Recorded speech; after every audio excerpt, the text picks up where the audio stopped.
we're going to move quickly on to our next panel. I'm really excited about this panel. We have some really smart people and some very entertaining people as well. So with that, I'm going to bring Matthew on. Matthew is also a contributor to making KubeCrash happen. Eddie, who's KCD Austin guru. KCD Texas co-organizer and founder. We have see you soon in Texas. We have 2 weeks.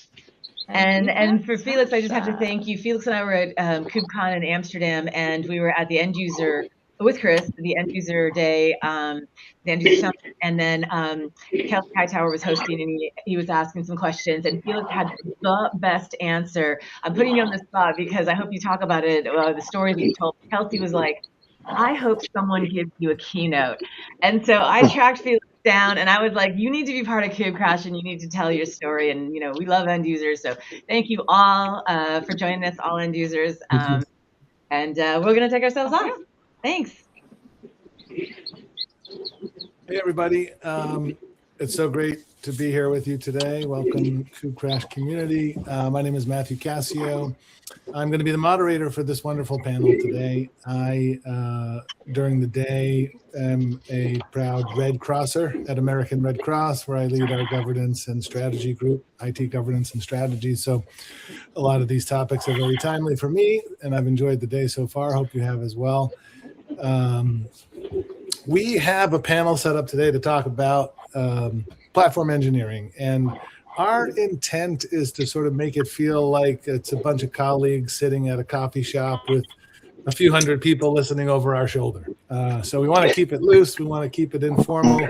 I'm going to try to stay out of the way of the conversation as much as I can. But for the interest of time, let me introduce who we have here, alphabetical order. Felix Becker. I want to give a wave. Welcome, Felix. Felix is lead architect, development and operations at Deutsche Bahn. That's the German national railway system, where he is product lead for the internal developer experience platform, shaping the daily experience of more than 10,000 developers. Felix also hosts the Bind Code podcast. Did I pronounce that right? Or is it Bind? It's basically Beyond Code. Beyond Code. Very good.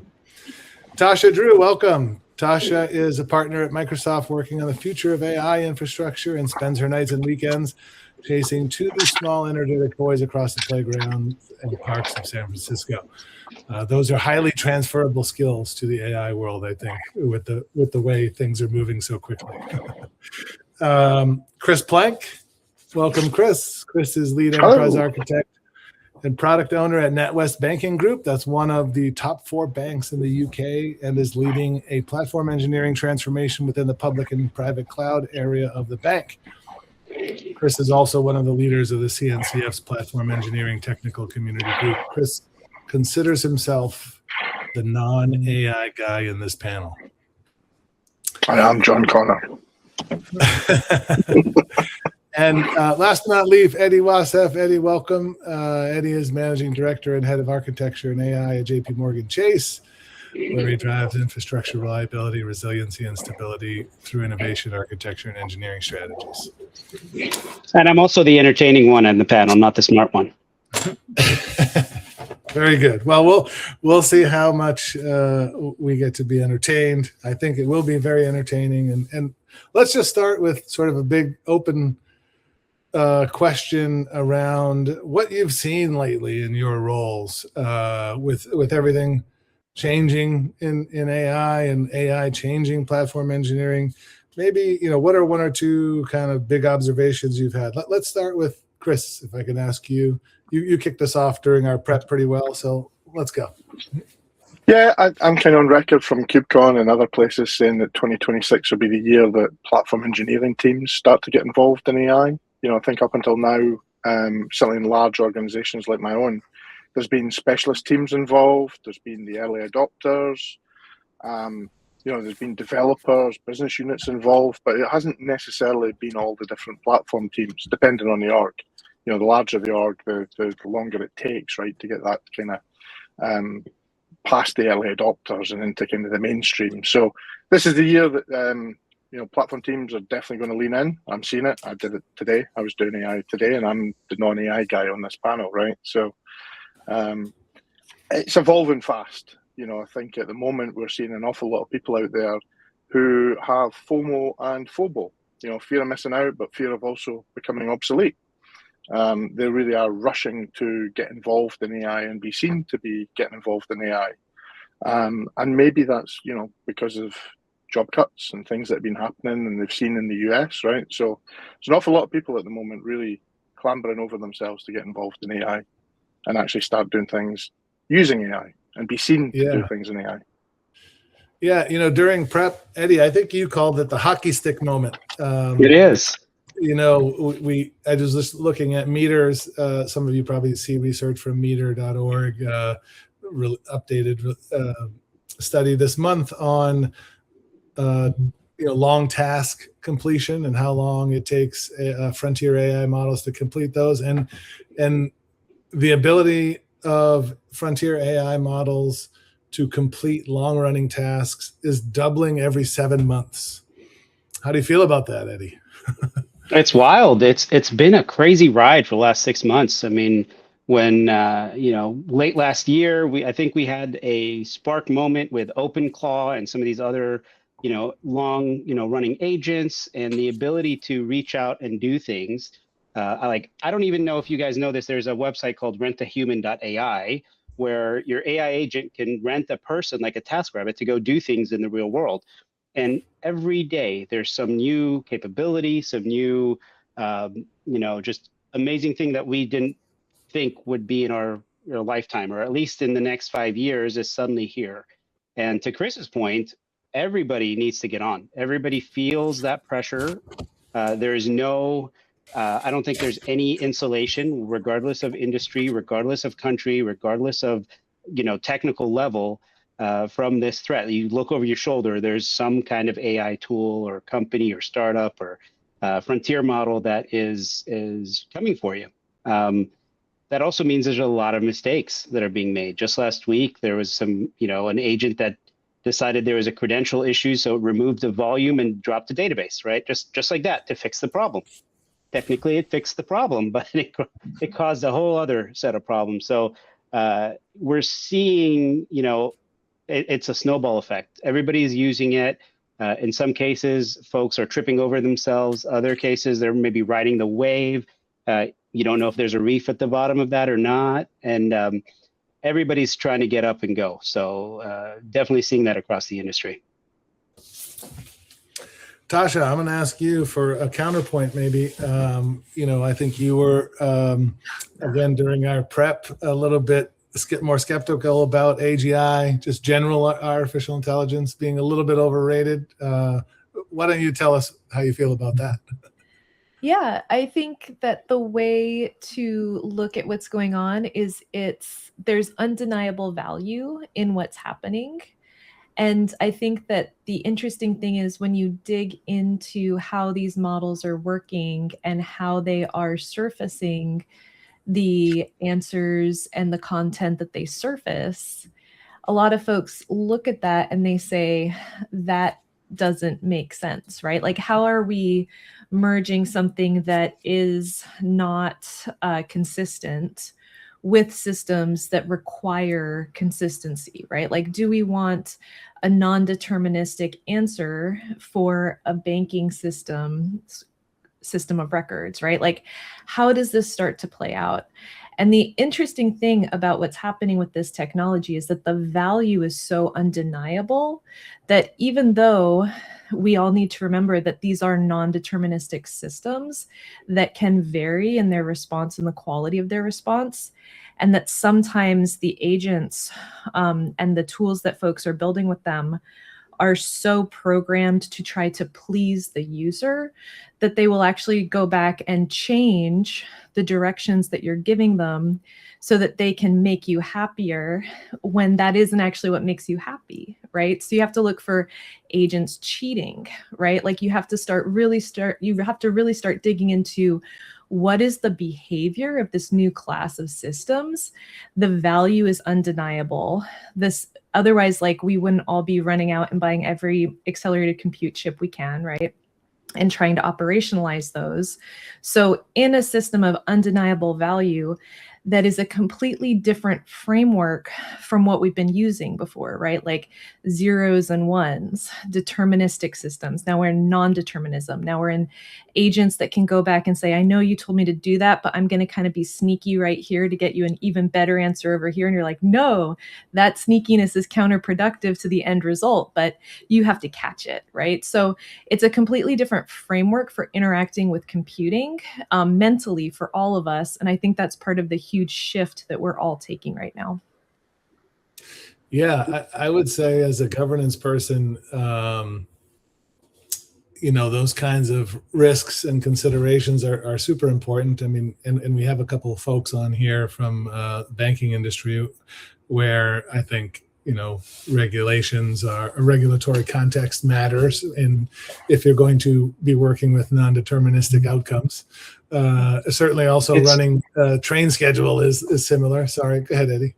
I was gonna say, it's absolutely right. It's scary, right? But the industries want to take it slow, but there are so many other competitors that are nipping at everybody's heels, and it seems like the general public is willing to take some of that risk. At least maybe it's a hype cycle, maybe they're excited, but especially around other parts of the world, the big financial kind of behemoths are being attacked by small app-based, peer sharing, peer lending applications that are very heavily built on top of AI, and they're losing lots of their traditional banking customers to them.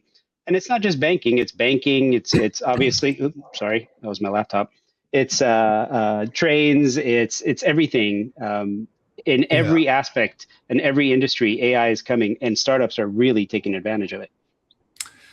No surprise, Chris has his hand up. He has something to say. Well, you talked about banking, right? So that's my field. 7 hours ago, we became the first UK bank to offer mortgage guidance, and I'm just reading here, mortgage guidance and home buying guidance from ChatGPT. That's one example of what's going on in this space right now. There's an awful lot of experimentation, but as you said, it's got to be safe. We are governed, we're regulated, right? We've got to do things correctly, and it can't be non-deterministic, right? If you tell someone, here's the advice on how you're going to buy a house, it has to be correct, right? So yeah, there's a lot going on at the moment across all the different industries, and I think that's reflected in how fast things have been evolving. There is no maturity model for AI yet. Things have changed so rapidly since this time last year. I think this time last year we were all talking about MCPs, all the different claws, whichever one we want to talk about, Clawbot, OpenClaw, whatever it's called today.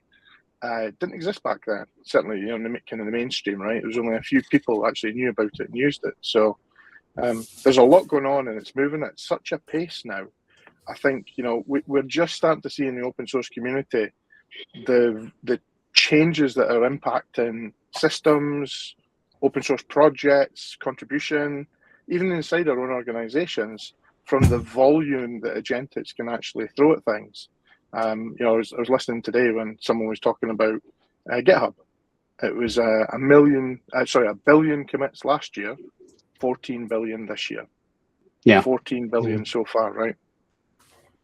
But in all fairness, Chris, though, and somebody made a comment down here, I think the way we're looking at things, and I think the royal we as humanity is, people are not deterministic anyway.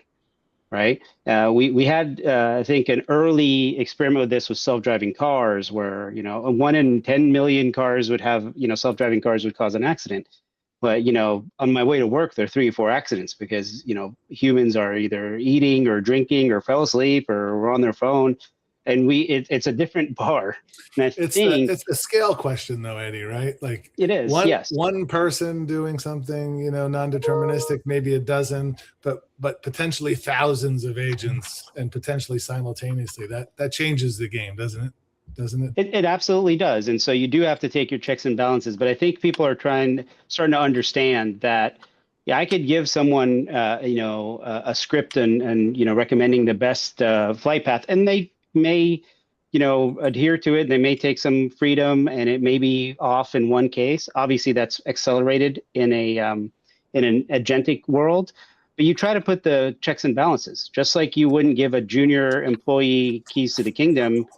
Treat your agents that way. And I think a lot of people are doing that. I think NVIDIA wrapped up OpenClaw in a more sandbox kind of more you have to approve everything, which made it almost unusable. But, you know, we'll get there. We'll swing the pendulum back and forth till we get to a point where we trust it enough to let it do some of the work that we were giving to people in the beginning. I mean, this is a very good point, and it shows for me the importance for platform teams. We had a couple of weeks the discussion: is a platform, an internal platform, needed, or do we just access it with agents? And my stake on that is it's definitely needed, and the platform teams have to take the responsibility to bring all those things that happens in POCs now into a structure which provide guardrails and compliance on top of it, and to bring back the best practices we've learned the hard way through all the years, and some of them are still apply very well. And it's just has to be that you have to think about the new job that the platform has to do. It's not the same as it was, but it definitely has to be in place, and the engineers need to take the responsibility and bring all these nice innovations in a, I mean, as good as it can be, a certain state that we can all use it with and can sleep very well at night. How does that help us keep up? You know, how do humans keep up with the pace? You know, you talked about guardrails and best practices, or, you know, verification of agentic activities. Like, aren't we going to be overrun one day? Yeah, I think we're overrun right now. Yeah. I mean, we're hearing evidence of people suffering from AI burnout. Right? You know, early adopters have been really increasing the cognitive load. If we talk about platform engineering over the last sort of 2 to 3 years, we were talking about trying to take a lot of things, instead of shifting it left, take that into the platform, make it easier for the developers to consume. Stop asking them to know things about AWS, Terraform, HashiCorp, Vault, etc., etc. And we were doing a good job of that. You know, we were beginning to make things easier for them to consume. They didn't really need to know about that stuff. They could focus back on their core activities, whether that was application development or SRE, whatever their function was. But because of the FOMO and FOBO, we're now seeing an awful lot of developers who are really eager, really keen to go and do all this stuff and start learning.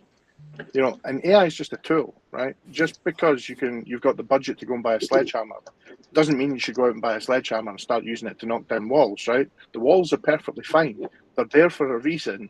And, you know, you don't need to go and buy some bricks and some cement and create your own walls, right? Someone else has designed that and put that in place. Maybe you should just, you know, follow that path around the wall.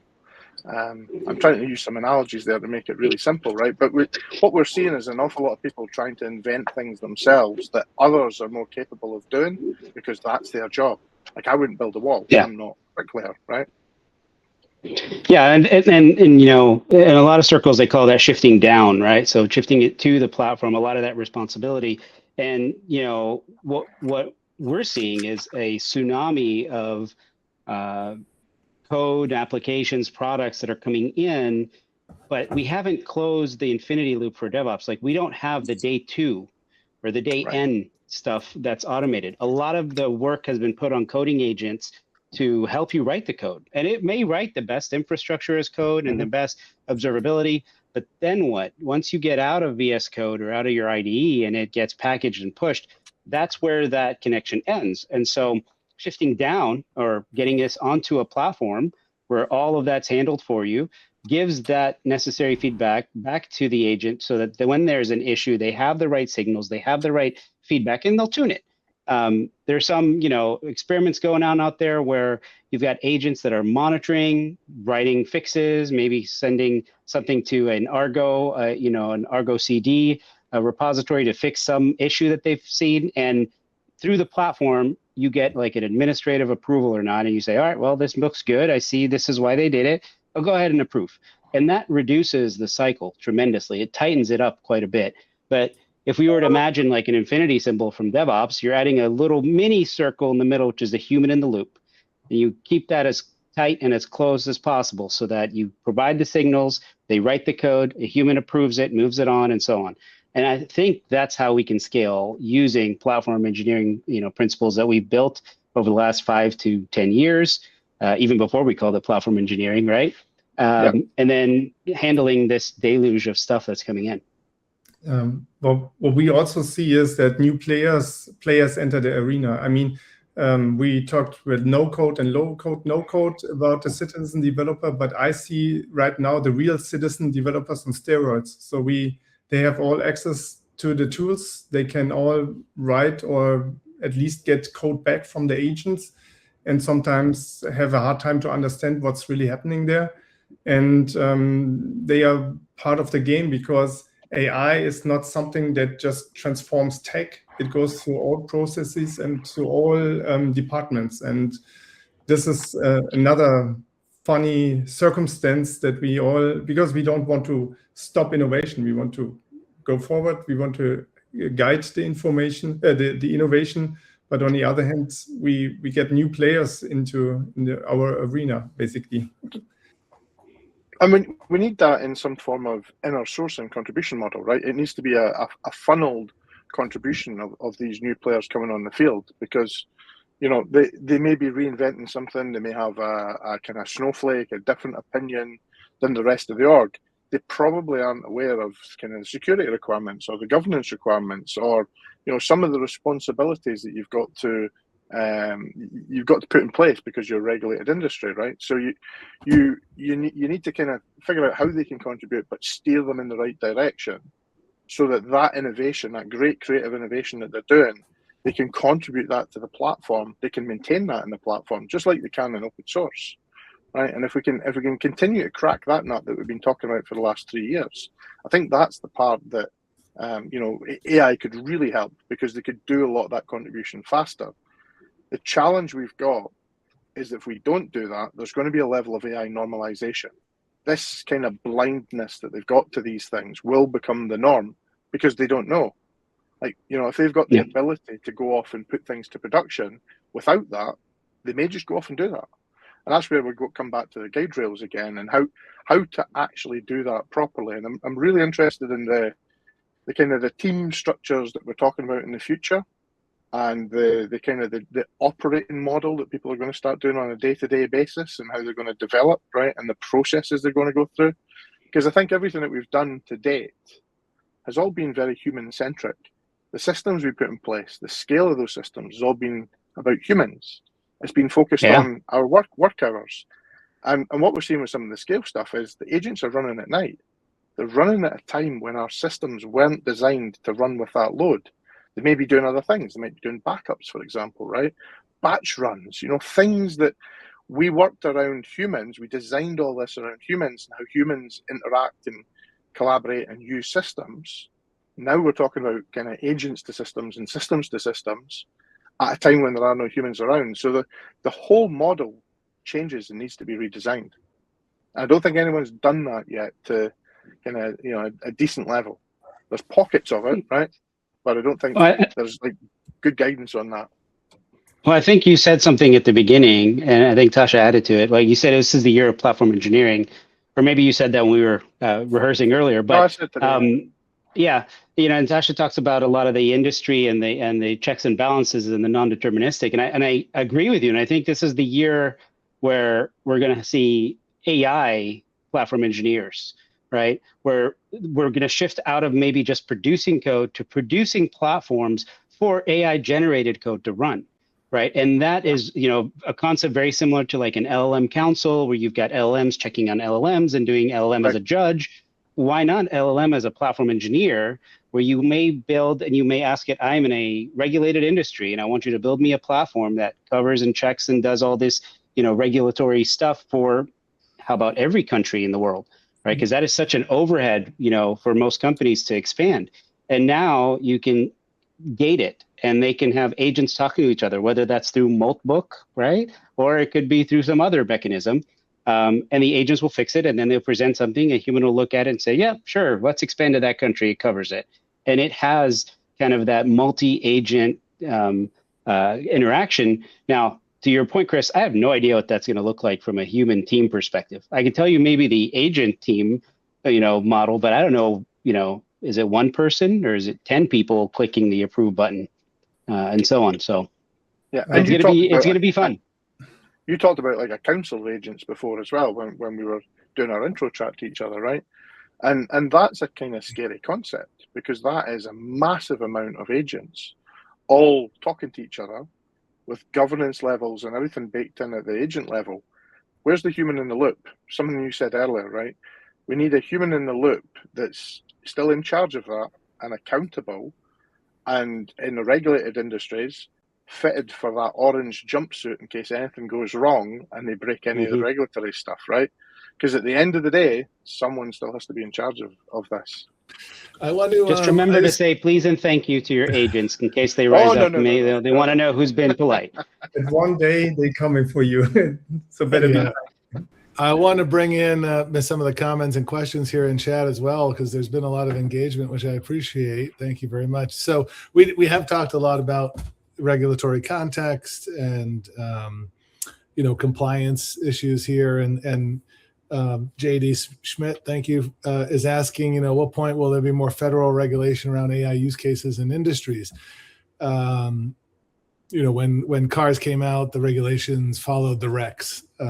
So is it going to take major disaster to get people to move? I would say things are already moving. I mean, in the US, it's a little more straight state driven than, say, federally driven, as in, say, in the EU is taking a little bit more of a, European holistic union approach.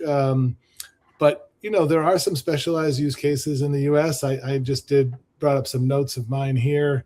Colorado has the Colorado AI Act from June, it starts June 2026. Developers and deployers of high-risk AI must implement risk management programs. So maybe not specifics, but at least putting some general requirements in place that people do risk management when deploying AI, high-risk AI. California has one from January that targets the frontier models, requiring developers to publish safety frameworks and implement kill switches. Texas has one from June 2025, prohibits AI systems designed for unlawful discrimination or encouraging self-harm. So Illinois has one, California has another one starting August 2026 around generative AI. So I feel like governments are taking a somewhat proactive approach here and giving thought in advance before the recs happen, so to speak, JD. I don't know if that has impacted any of your work, or for the folks in Europe, there's the EU AI Act is very specific on managing AI. So tell me about, running up against these real, legislative guardrails, not just your corporate ones. I mean, for us, it's totally obviously we are very cautious, because when something happens on a train, then there's life on the line, and we have different risk levels. So not everything is related to trains and cars. And we are compliant to the EU AI Act in European, and that gives us the guidelines, and we internally classify AI in certain levels.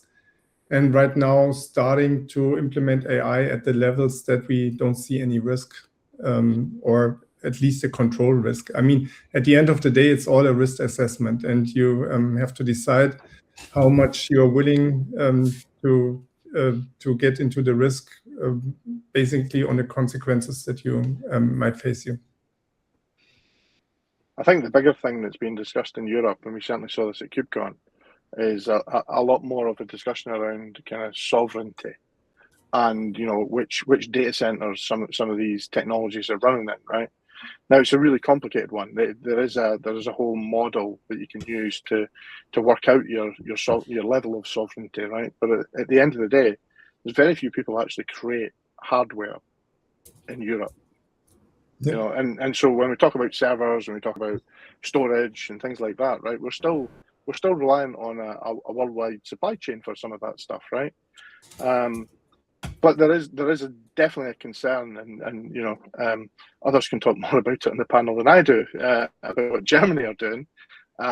You see that there's a rise of kind of sovereign data centers in Germany and in France. The French government just announced, I think it was 2 weeks ago, that the work they're doing in AI and how they want to have that located in their country rather than using some of the hyperscalers, right? So again, I think some of that's all about maturity level. And we're still at that kind of embryonic stage in the maturity model. We're nowhere near, levels 4. I think we're still at level 0 to 1 at the moment. And it'll take a long time until we actually start getting these proper maturity models. We start thinking about what the kind of the North Star on each of those things looks like on the maturity model. But it just doesn't exist at the moment. It's moving so fast and it's changing. Even some things we talked about have changed since we talked about them.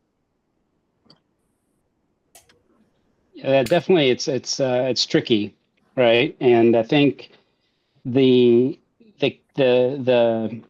potential of AI is at the same level of like electricity. It's going to be in everything. When electricity was first invented, nobody thought they would be cleaning their floor, cooking their food, and getting around using this thing that electrocuted somebody, right? And then, fossil fuels, generate it, right? And so, and then countries that added the infrastructure and promoted the companies that use electricity became very wealthy.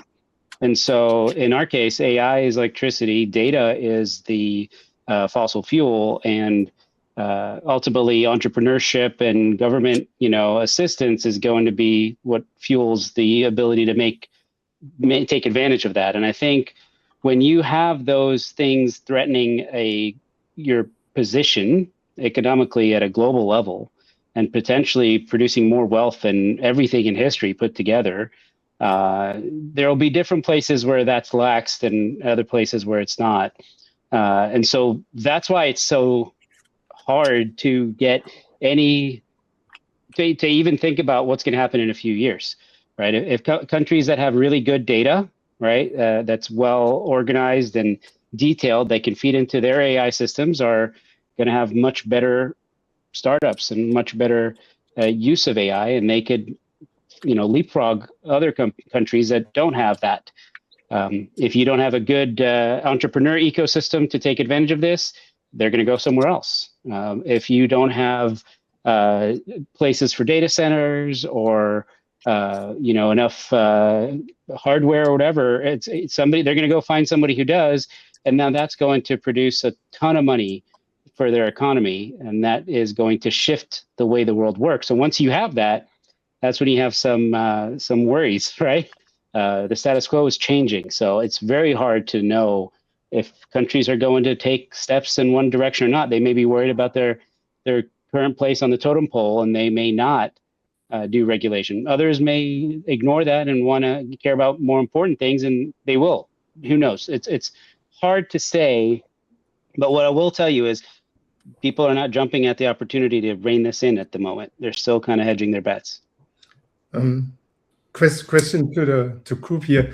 Is any one of you concerned about AI sovereignty? I mean, if we are at some point shortage of electricity, if we are shortage of GPU, and we all rely on these processes and these infrastructure things to run our software business, and if you calculate, if you rise up the numbers and everything runs agentic, there could be a chance of running out of energy and not providing everybody access to the tools anymore. And in later generations, we lose the knowledge of being hands-on on a keyboard. Is this something that you guys have any concerns? See anything about that? Yeah, we talked about it with some people in Amsterdam at KubeCon, right? I mean, the Netherlands has a problem with power distribution right now. Yep. That they were talking about there, right? And so they can't have data centers. So they can't have these data centers with GPUs in them because they've got a power problem. And so we're already seeing that in Europe in certain countries, right? The other thing that kind of you were talking about there is we're also seeing a brain drain. We're seeing a lot of the people, really bright, talented people, are being pulled into the USA to work on AI stuff because, frankly, the wages are insane. You know, why would you work for the UK government for 75,000 a year when you can go to the Bay Area in the USA, you can get fast track citizenship or however they do it, work visa, and suddenly you're on 350,000 to 500,000, right? Just because you've done an AI project. There's all the acqui-hiring that we're seeing going on as well in the community, right? Where, again, people who are doing great stuff in Europe are suddenly getting lifted to the States. That has to be a sovereign concern, right? Because you've got a brain drain there. And probably the biggest issue with the brain drain is, where's the juniors going to come from, right? If these are all the senior people and these are all the people who have been leading and doing all this stuff for the last couple of years, we need to get this mainstream. We need to get it normalized. We need to keep remembering to hire people. And the one thing that we're seeing in the States at the moment, which is going around the world and is a sovereignty issue, is that actually they're laying people off. They're making way. They're changing their organizations for agentics. Well, where's the juniors going to come in, right? Because there's an awful lot of people who are kind of like me, old and grey. They're going to move on, right? And I'm the non-AI guy. But there's companies that are full of that, right? People who were doing things for 30 years in an IT world. Who's coming in? Where's that pipeline? And it needs to be in each of the countries. It can't just be everyone goes to the States because you get 500,000. You know, sovereignty issue aside, this junior senior question is interesting to me as well, because there's again some research and if I was put on the spot, I probably couldn't cite it right now, but I could find it if I needed to, where, you know, agentic coding agents actually make junior developers about 20% more productive, but they make senior engineers 19% less productive, which I find interesting, right? It's basically saying you can do some easy things with AI, but the harder things require more human interaction and oversight. And maybe it's back to 100% agree. Yeah. That's my same observation. I 100% agree with that. But I mean, that's two different things, right? If you go into complex domain logic, then the AI wouldn't help you. But if you're a good engineer, then AI amplifies you and gives you more skills to be more productive, from my point of view. I think, and I know, Eddie, we had some discussions on that. I think AI is an amplifier. It's basically with your high school band, if they play on a very good PA setting in a huge stadium, they still have loud and trashy music. If you give them top artists, they even sound better with a great PA. So yes. I think AI is amplifying everything, and it depends on the context. We see if you are in a context where the business logic is the main focus, is very complex, it doesn't have a lot of training material, then the AI is not the best choice. You see less percentages. And if you do just the basic scaffolding things, documenting, summarizing things, generating basic stuff, then you have higher leverage. Go ahead, Tasha. You need to kind of separate it into different use cases. So when we're looking at, for example, applying an agent to be a helper in a network operations or a call desk, right?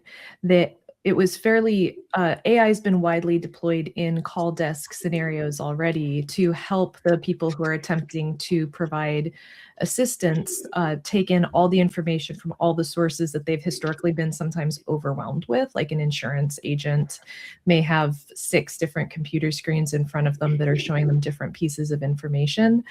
And the AI can actually highlight to them, hey, like, look here, I'm going to start really focusing your attention on what will help you answer the call as the call is coming in. When folks deploy helper technologies like that in those scenarios, what they find is the helper technology helps the lowest performers become higher tier performers. So it raises up the lower performers to be good performers. And then over several months, those people who were low performers no longer use the AI as much because the AI has taught them how to use the system. And so there's this interesting place where AI can be very helpful in learning and then may taper off as a learning tool as people come up to speed. And I think that may be what we're seeing with junior developers is in a good case scenario, the AI could help them learn how to be productive. Unbounded, it can help them be very noisy, right? And sometimes lead them wildly astray. So we really need to tune the tool to the scenario and the code base. For senior developers, I observed what you all are mentioning and what some folks in chat are mentioning previously, which was senior developers were often distracted and annoyed by coding assistants until about Q4 of last year. And then the coding assistants started to get really, really good. And suddenly senior developers were getting a lot of value out of them as well. So I think we have reached an inflection point where those tools can be really valuable for senior folks and make them very productive. Yeah, my observations are similar, except for, I love your PA example that you gave, and I think it's more like auto-tune, right? Yeah. And it will give that band who doesn't know what they're doing, especially, to Tasha's point in the last quarter where we had skills really start going mainstream.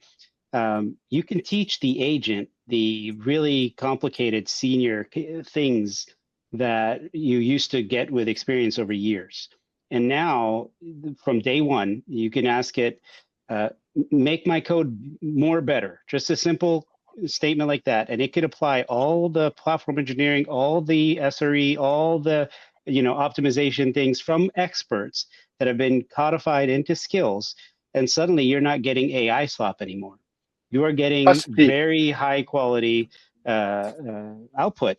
And from a senior engineer perspective, I've been doing this for many, many years. I am gray, but you can tell. There is frustration. And a lot of times there's still a desire for me to understand how it did it, right? Because I know better. And that takes a lot more time than someone who's coming in and implicitly trusts the agent to do the right thing. And so what's happening is you're seeing a little bit of getting in your own way. Right? I hate to say this, like, get off my lawn, and I used to write code this way, and you're doing it differently, and I use this thing and that. That's slowing down the seniors, and the juniors are just bypassing. And they're producing very high quality, well-tested, well-documented code where I stopped writing documentation and tests 15 years ago, to be frank, right? And I think, most developers, that's the first thing they lose.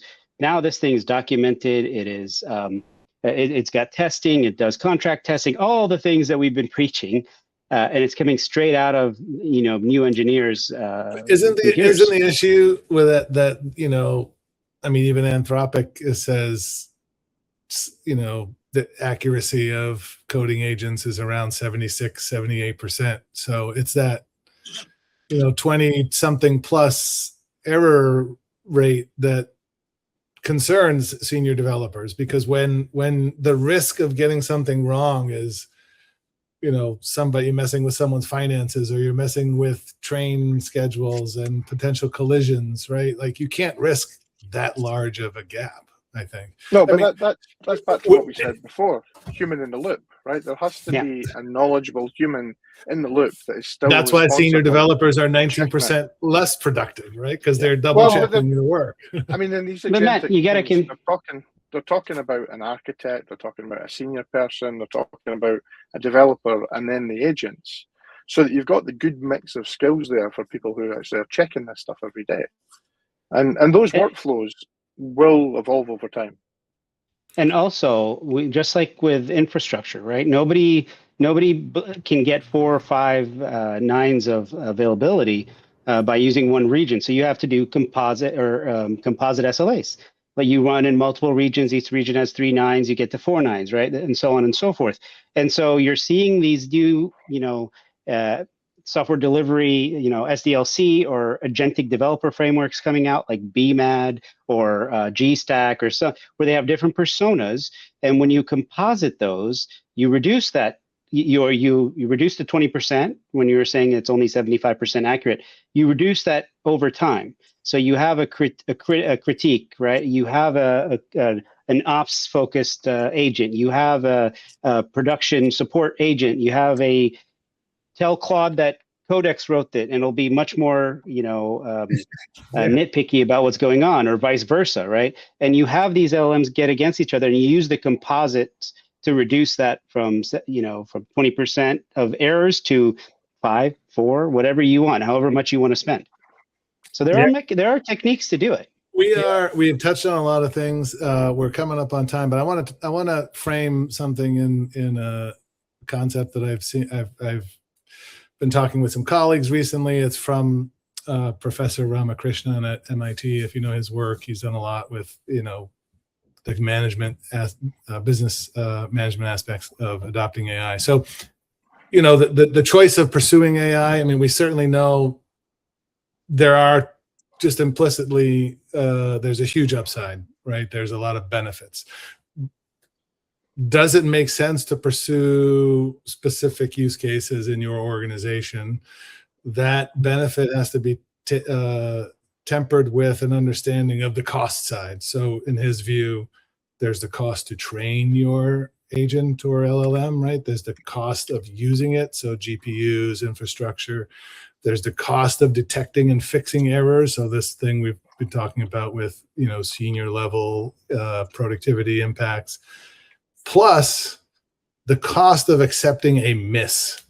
Like if it does something wrong, what is that worth to your organization? And so, when the cost of doing something without Gen AI is less than the cost of all of those things, you might not have a use case, right? You might not have a business justification, I should say. So I don't know if in your work, and people, listening as well, please chime in and chat. Do you have conversations like that around, a real business case for justifying AI in your organizations, or is it still kind of too early in the adoption cycle?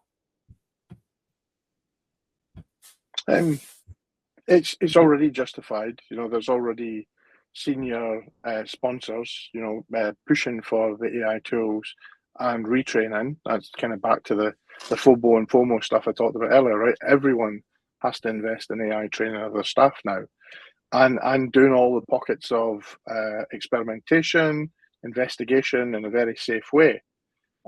Back to the platform engineering aspect, I think we need to find a way of getting the platform teams trained up on this, speaking the same language, and contributing the smarts that they already do, and meeting the developers where they are, right? So, things like Backstage with the tools we talked about before, and people going into tiles, developers going and clicking on things. Developers don't want to go out from their command line anymore, right? They want to do it inside that prompt. So how do we start, if I take AWS Kiro and tools like that, how do we start doing some of those skills? The platform teams are contributing and maintaining those skills on things like infrastructure building and security guardrails, and the things that maybe the developer doesn't need to look after. They can go and focus on being the best Java developer in the world, or the best messaging person in the world, or whatever it is that they do. And they can start exploring those avenues using the agentic tools instead, and let the platform people do the platform stuff again. I think, that's kind of what we've all been talking about. There's still the place for all of that governance, all that, as Eddie said, kind of pushing things down to the platform layer, so the platform folks can contribute that stuff as well. And together, with all that contribution, right, you'll actually go faster. But it takes time to get there. But it isn't going away. That's the key, right? AI is definitely not going away.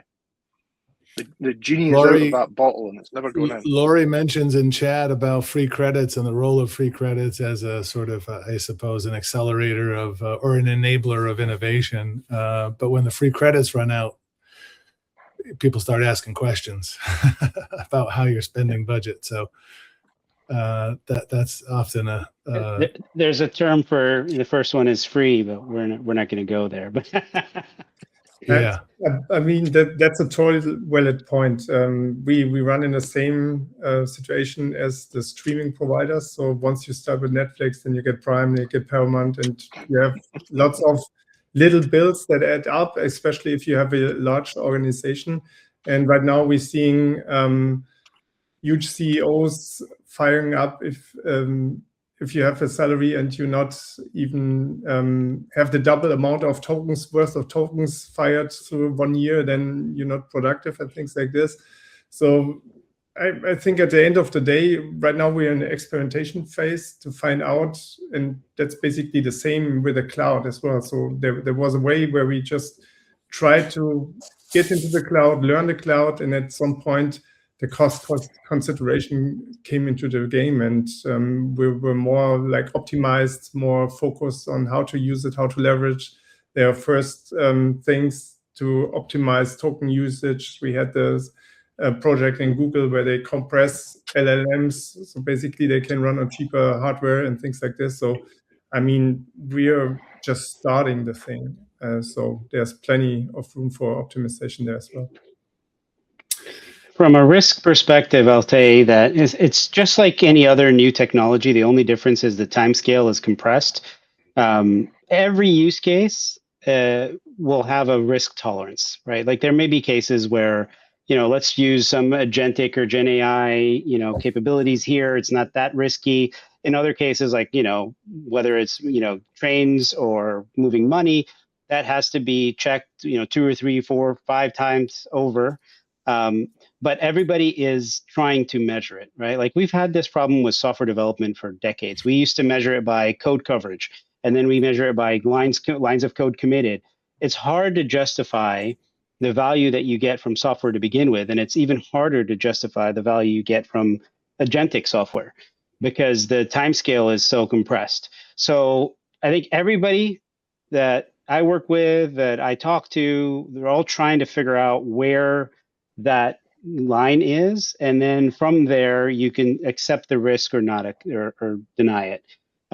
Do I just go rewrite my web page every day with a different theme and color because I can, and it takes 24-hour turnaround to do it, when it used to take years and to figure out what color or shade is going to work? These are questions people are asking. They know that they can start doing it, but where is my bar, my tolerance? And different people have different levels. So you'll start seeing some crazy, out of the box thinking that might fail terribly, but then it'll move the industry a lot quicker than it usually would. Listen, nothing's changed. Nothing's changed in the last 30 years in IT architecture. What's the problem we're trying to solve by using this tool? Right, that's it. That's the business and the customer scenario. What is it that we're trying to solve? And is it the right tool to use? Or is it the wrong tool to use?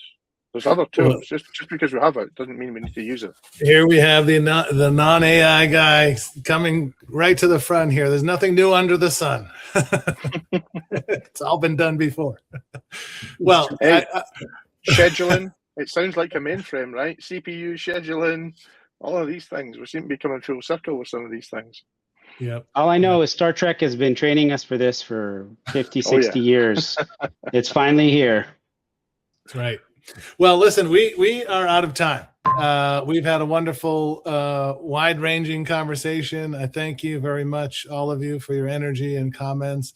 Hopefully some sense comes out of it for our audience. I know I enjoyed it. I think there are lots of threads in there that we could pull on all day, but we're out of time. Lisa and Danielle, thank you so much for the opportunity, and I'll hand it back to you. Thank you so much. And thank you, Chris and Eddie, for being veterans of KubeCrash many times. And thank you, everybody else who's brand new. Welcome to the KubeCrash family. And I think you can see by the chat how engaged the audience was with this talk. It was really resonating with me too, as well. I was like typing something in, and then somebody else like typed the same thing in. I'm like, all right, very, very cool. So thank you all so much. I love a good end user panel.